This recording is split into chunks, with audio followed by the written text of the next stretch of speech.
Vor was meint als ihr seid verinteressiert noch einmal in Jiddisch in dem Moment? Efter zum erstens efter Nostalgie.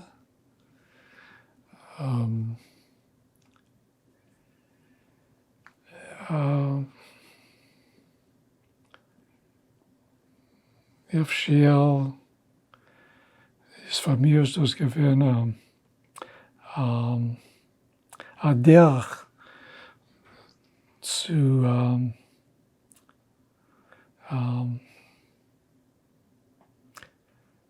ich weiß nicht, efter Nostalgie, nicht nur von der jüdischen Schule, nicht nur vom Seiden, Nostalgie von der Kinderheit mit den Eltern.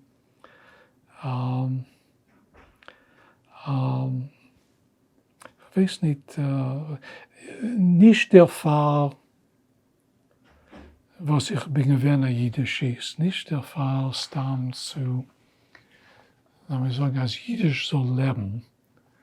Von mir ist gewesen, Jiddisch soll leben mit mir. Später habe ich sich verbunden ein bisschen mit den Jiddischisten.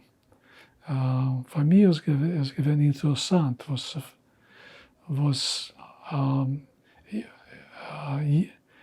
viele Jünger von mir, wie ihr, haben sich interessiert in Jiddisch. Und das ist für mich Tage gewesen, ein bisschen eine rückschrittliche Sache. Und ich habe gewollt, ich habe sich gewonnen, abonniert von Sheva Zuckers. Ja, das begegnet mit Mordechai Schechter. Und ich bin gegangen einmal auf der Jiddischwoche mit dem Vibe, ja, ich habe sich gewollt stellen Verbindung mit die, welche haben gewollt eine Zukunft für Jiddisch.